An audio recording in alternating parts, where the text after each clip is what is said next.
Hello dear student, welcome back to our YouTube channel Vidyadayani. तो आज की इस वीडियो में हम बात करेंगे केमिस्ट्री की चैप्टर 4 केमिकल काइनेटिक्स के बारे में। इस वीडियो में हम पढ़ने जा रहे हैं शॉर्ट आंसर टाइप क्वेश्चन और लॉन्ग आंसर टाइप क्वेश्चन के बारे में। यह वीडियो बच्चों बिहार बोर्ड में जो 2024 में जो बोर्ड का एग्जाम देंगे उनके लिए बहुत ही इंपॉर्टेंट होने वाला है, तो इस वीडियो को आप शुरू से अंत तक जरूर देखिएगा। ठीक है बच्चों, चलते हैं अपने फर्स्ट क्वेश्चन पे। हमारा फर्स्ट क्वेश्चन है, what is effect of temperature on the rate of reaction. तो इसका आंसर हो जाएगा बच्चों, the higher the temperature the faster the reaction will occur and reverse is also true. तो इसका कहने का मतलब है कि टेम्परेचर के डायरेक्टली प्रोपोर्शनल है रेट ऑफ रिएक्शन। ठीक है बच्चों, जितना ज़्यादा टेम्परेचर होगा उतना जल्दी ही रिएक्शन होगा, फास्टर द रिएक्शन। चलते हैं अपने क्वेश्चन नंबर 2 पे। मेरा क्वेश्चन नंबर 2 है, what is activation energy and how is the rate constant of reaction related to its activation energy. बच्चों यहाँ पे एक्टिवेशन एनर्जी होगा। ठीक है बच्चों, यहाँ पे ठीक कर लीजिएगा आप। तो हमारा इसका आंसर हो जाएगा, एक्टिवेशन एनर्जी क्या है, तो the minimum amount of energy required by reactant molecule to participate in the reaction is called activation energy. जो मिनिमम अमाउंट लगता है किसको बच्चों, रिएक्टेंट मॉलिक्यूल को किसी भी रिएक्शन में पार्टिसिपेट करने के लिए, तो उसको हम एक्टिवेशन एनर्जी कहते हैं। और हमारे पास एक इक्वेशन होता है Arrhenius equation. We have Arrhenius equation for the relation between rate constant and its activation energy.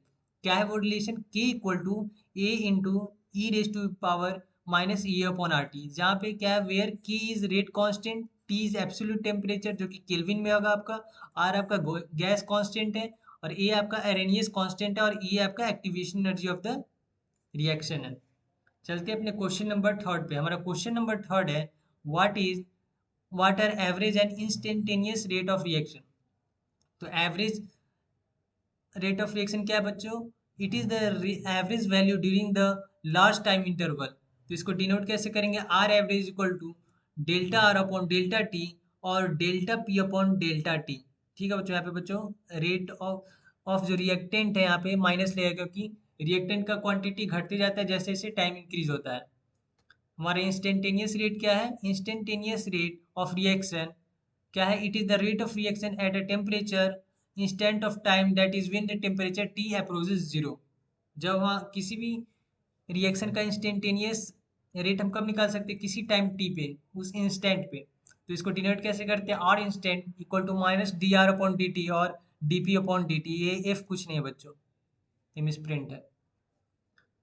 चलते हैं अपने क्वेश्चन नंबर 4 पे। हमारा क्वेश्चन नंबर 4 है, if in a chemical reaction A plus B equal to product rate law is given by R equal to K A raise to power half B raise to power 3/2, find order of reaction. तो simple इसका order क्या हो जाएगा बच्चों, जो भी ए का जो ये पावर दिया हो इसको ऐड कर देंगे, तो इन दोनों को ऐड करेंगे तो क्या बच्चों आंसर आएगा 2। हमारा क्वेश्चन नंबर 5 है, what do you mean by order of reaction. Order of reaction से आप क्या समझते हैं। तो order of reaction simply in the, क्या होता है बच्चों, in the rate determining step of reaction. ये क्या है, it is the rate determining step है। यह किसी भी रिएक्शन का रेट डिटरमाइनिंग स्टेप होता है। किसी भी रिएक्शन में रेट डिटरमाइनिंग स्टेप में जो the number of molecule of only those reaction reactant whose concentration changes as a result of chemical reaction is called overall order of the reaction। ठीक है बच्चों, यही आपका ऑर्डर ऑफ रिएक्शन है। अगर बच्चों आपको इसका पीडीएफ चाहिए तो इसका ऐप विद्यादायनी ऐप है बच्चों, आप प्ले स्टोर पे जाके सर्च करके डाउनलोड कर सकते हैं। डिस्क्रिप्शन बॉक्स में लिंक दिया गया है, तो आप वहां से डाउनलोड कर सकते हैं। चलते हैं अपने क्वेश्चन नंबर 6 पे। क्वेश्चन नंबर 6 है हमारा, what is threshold energy. Threshold energy क्या है, तो the minimum amount of energy which is colliding molecule must possesses as to make the chemical reaction to occur is called threshold energy। जो हमारे पास minimum amount of energy required होता है किसी भी रिएक्शन को पॉसिबल करने के लिए, उसको हम थ्रेशोल्ड एनर्जी कहते हैं। अब क्वेश्चन नंबर 7 है, right an expression for rate for zero order reaction. Zero order reaction के लिए हमें रेट रिएक्शन, आपको क्या कहते हैं, रेट इक्वेशन लिखना है। तो सिंपली जीरो ऑर्डर के लिए क्या हो जाएगा बच्चों, रेट का equation rate equal to K concentration of A raise to power zero और D N by D T और K equal to D N by D T. ठीक है, चलते हैं अपने नेक्स्ट क्वेश्चन पर। हमारा नेक्स्ट क्वेश्चन है, what is first order reaction. First order reaction से आप क्या समझते हैं, तो simply it is that reaction which rate of reaction is determined by one concentration variable, that is the reaction for which rate is directly proportional to the first power of the concentration of reactant। ठीक है बच्चों, एक ऐसा reaction होता है first order reaction जिसमें concentration बस single reactant के कंसंट्रेशन के चेंज पे डिपेंड करता है। हमारा क्वेश्चन नंबर 9 है, what is do you mean by half life period? आप हाफ लाइफ पीरियड से क्या समझते हैं? तो ये एक सिंपल डेफिनेशन क्या है, the time taken by the for the concentration of a given reactant to reach 50% of its initial concentration. Suppose आपके पास स्टार्टिंग में 100 मोल्स थे और उसको 50 मोल्स होने में कितना टाइम लगा, यही इसका हाफ लाइफ पीरियड हो जाएगा। ठीक है बच्चों, हमारा क्वेश्चन नंबर 10 है, right the rate equation for the first order reaction. Rate equation हमको लिखना है किसके लिए? फर्स्ट ऑर्डर रिएक्शन के लिए। तो सिंपली इसका फॉर्मूला हो जाता है k t equal to l N a upon A minus x. यहाँ पे बेस बच्चों ई है, अगर हम इसे बेस टू द बेस 10 लिखना चाहेंगे तो 2.303 से सिंपली मल्टीप्लाई कर देंगे तो K equal to 2.303 by T into log A upon A minus X आ जाएगा। ये बहुत ही इंपॉर्टेंट फॉर्मूला बच्चों, इसमें बहुत सारे न्यूमेरिकल आते हैं, बहुत सारे डेरिवेशन आता है, तो जरूर करिएगा आप। हमारा क्वेश्चन नंबर 11 है, right an expression for half life period for the first order reaction.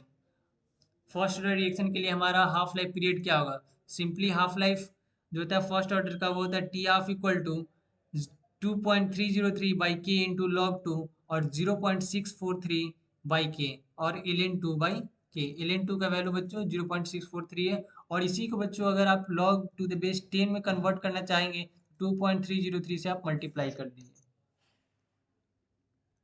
हमारा क्वेश्चन नंबर 12 है, the rate constant for first order reaction is 0.005 minute inverse, calculate the rate constant of the reaction. तो आपको rate constant दिया हुआ है बच्चों first order का, आपको इसका क्या निकालना है बच्चों? टी हाफ निकालना है यहाँ पे बच्चों। कैलकुलेट द हाफ टाइम होगा यहाँ पे, हाफ टाइम। तो हाफ टाइम को सिंपली बच्चों क्या फॉर्मूला हो जाता है? एल एन टू बाई के। ठीक है, और आपका के दिया हुआ है तो एल एन टू बाई 0.0005, यही जो आप कैलकुलेट कीजिएगा वही आपका आंसर हो जाएगा। हमारा क्वेश्चन नंबर 13 है, life half life of first order reaction is 10 minute, calculate the rate constant. बच्चों यहाँ पे रेट कांस्टेंट होगा, प्रिंटिंग में थोड़ा मिस्टेक है, और यहाँ पे हाफ लाइफ होगा बच्चों, रेट कांस्टेंट ऑफ रिएक्शन। तो सिंपली ये फॉर्मूला लग जाएगा आपका रेट कांस्टेंट हाफ लाइफ का क्या होता है बच्चों? Formula t half equal to l n two by k. तो जो आपका रेट कांस्टेंट के पूछ रहा है आपका, तो के इक्वल टू हो जाएगा l n two by t half आपका 10 दिया हुआ है, तो सिंपली आपका ये आंसर आ जाएगा। हमारा क्वेश्चन नंबर 14 है, so that half life period of first order reaction is independent of initial concentration. जो आपका हाफ लाइफ ऑर्डर का क्या होता है बच्चों? फॉर्मूला टी हाफ और फर्स्ट ऑर्डर क्या होता है? एल एन टू बाई के। इसमें कोई भी कंसंट्रेशन का इनिशियल कंसंट्रेशन का टर्म नहीं है, यही आपको प्रूफ करना है। तो सपोज हमने t equal to t half ले लिया हाफ टाइम पे, तो हमारा जो ए माइनस एक्स क्या हो जाएगा बच्चों? ए बाई टू, क्योंकि एक्स कितना हो गया बच्चों यहाँ पे? ए बाई टू, हाफ खत्म हो चुका है मोल।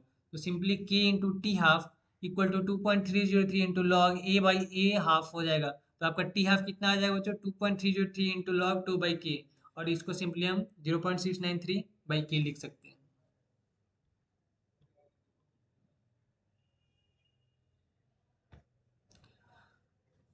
हमारा क्वेश्चन नंबर 15 है, यहाँ पे बच्चों हाफ लाइफ होगा, half life. The half-life of first order reaction is 60 seconds. How much time will it take to reduce 75% of the initial concentration? ये सॉल्यूशन हम देखिए, हम बताते हैं आपको कैसे करना है। टी हाफ आपका दिया हुआ है, तो वहां से आपका क्या निकल जाएगा बच्चों? रेट कांस्टेंट निकल जाएगा के, और के जैसे निकला तो आप सिंपली फर्स्ट ऑर्डर का फॉर्मूला लगा देंगे k t equal to l N a naught by a minus x, a by a minus x. तो सिंपली ए आप 100 ले लेंगे और 75% कंप्लीट हो जाएगा, तो ए माइनस 75 मतलब 100 माइनस 75 आपका कितना आ जाएगा? 25। तो आप वैल्यू पुट करिएगा, आपको आंसर आ जाएगा कितना? 6.023 ठीक है, तो ये आज आपका रहा शॉर्ट आंसर टाइप क्वेश्चन। ठीक है, अब चलते हैं अपने लॉन्ग आंसर टाइप क्वेश्चन पे। लॉन्ग आंसर टाइप क्वेश्चन, हमारा फर्स्ट क्वेश्चन है, define order of reaction and molecularity of the reaction, define a general expression for specific rate constant of first order reaction. ठीक है बच्चों, तो हमने order of reaction का पहले भी डिफिनेशन देखा है, क्या होता है, in the rate determining step of the reaction the number of molecule only those reactant whose concentration changes as a result of chemical reaction is called overall order. overall order क्या होता है बच्चों, जिस भी मॉलिक्यूल, जिस भी reactant का concentration reaction होने टाइम चेंज होगा, उसी को हम ओवरऑल ऑर्डर ऑफ रिएक्शन कहते हैं, उसी से हम ओवरऑल ऑर्डर किसी भी रिएक्शन का निकालते हैं। फॉर जनरल एग्जांपल है एम, यहाँ पे number of mole of a और एन आपका number of mole of b है, तो मोलिकुलरिटी आपका क्या हो जाएगा इस रिएक्शन का, एम प्लस एन। और आपका एग्जांपल है जो ऑर्डर ऑफ रिएक्शन के लिए, suppose dx by dt equal to K into A raise to power X and B raise to power Y, तो आपका ओवरऑल ऑर्डर क्या हो जाएगा, जो इसका पावर होता है वही इसका ओवरऑल ऑर्डर हो जाता है, तो x प्लस वाई हो जाएगा। ठीक है, हमारा मॉलिकुलरिटी ऑफ रिएक्शन क्या है, molecularity of simple reaction is equal to the sum of the molecules of reactant involve in the balance equation. ठीक है, ये आपका एक रिएक्शन है सिंपल PCl5 जब डिसोसिएट होगा PCl3 प्लस PCl2 में, यहाँ पे बच्चों Cl2 आएगा, तो एक सिंपल मॉलिकुलर रिएक्शन है आपका। हमारे उसी क्वेश्चन में थर्ड पार्ट था फर्स्ट ऑर्डर रिएक्शन, तो फर्स्ट ऑर्डर रिएक्शन में हमको डिराइव करना था इसका रेट इक्वेशन। तो सपोज हमारे एक ए रिएक्टेंट है, उससे कुछ प्रोडक्ट बन रहा है, तो इसका इनिशियल कंसंट्रेशन ए है और प्रोडक्ट जीरो है अभी आपका, कुछ टाइम टी के बाद ए में से एक्स खर्च हो जाता है और उतना ही प्रोडक्ट बनेगा आपका। ठीक है, तो हमारा रेट क्या हो जाएगा बच्चों, D A by D T equal to K into A to the power one. Where ये क्या है, कॉन्सेंट्रेशन है बच्चों of reactant after time T. और हम इसी के साथ दोनों को हम दोनों साइड अगर हम इंटीग्रेट करते हैं, डी एक्स अपॉन ए minus x into k into d t, क्या था हमारे पास बच्चों, d x upon D T equal to a minus x into k.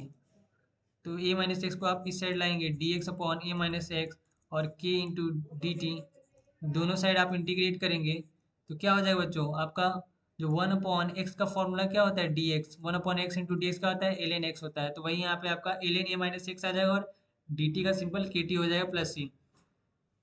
तो जब हमारा time T equal to zero है, तो हमारा कांस्टेंट क्या आ जाएगा बच्चों, एल एन मतलब C equal to minus L N A, तो आपका क्या हो जाएगा लास्ट फार्मूला, फाइनल फार्मूला आपका हो जाएगा बच्चों k t equal to l N a upon A minus x. और अगर आप ये बेस ई में है और इसको आप अगर बेस 10 में लिखना चाहते हैं, तो दोनों साइड आप ऊपर नीचे 2.303 से मल्टीप्लाई डिवाइड कर देंगे, तो आपका ये फॉर्मूला आ जाएगा। चलते हैं अपने क्वेश्चन नंबर सेकंड पे। What do you understand by rate of reaction, discuss the factor on which rate of reaction depend. Rate of reaction से आप क्या समझते हो बच्चों, तो द रेट ऑफ रिएक्शन और the speed of reaction can depend as a change in the concentration of reactant और product in unit time.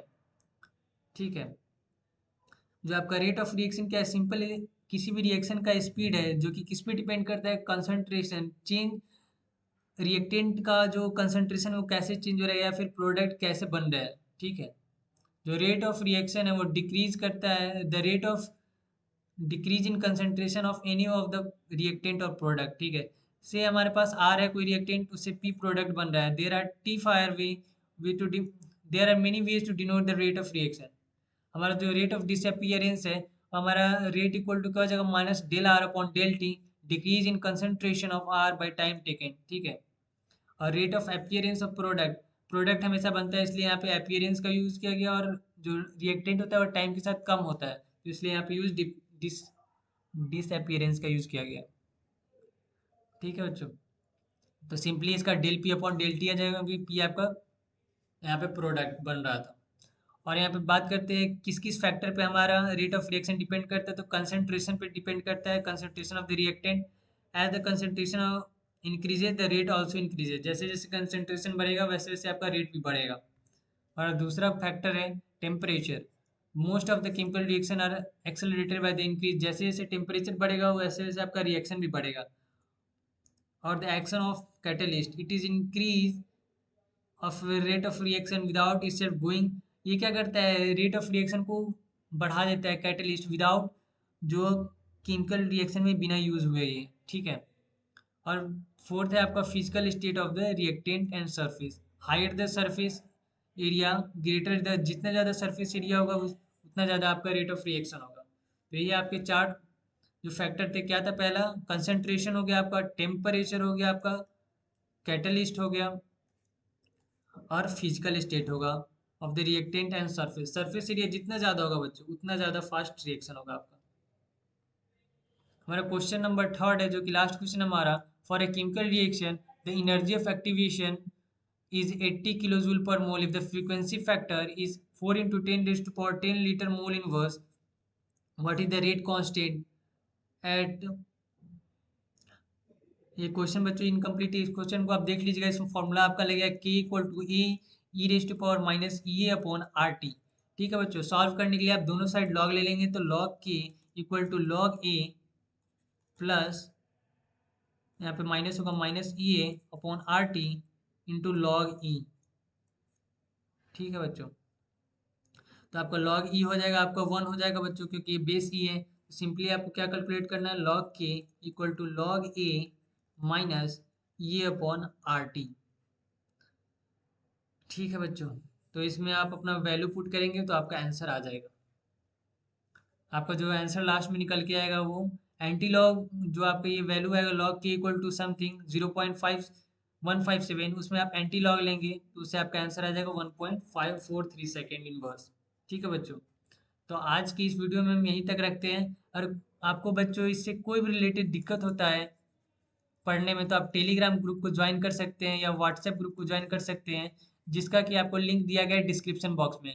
और इसका अगर आपको पीडीएफ चाहिए बच्चों, तो आप विद्यादायनी ऐप है, उसे आप प्ले स्टोर पे सर्च करके डाउनलोड कर सकते हैं, या फिर डिस्क्रिप्शन बॉक्स में इसका लिंक दिया गया, आप वहाँ से भी डाउनलोड कर सकते हैं।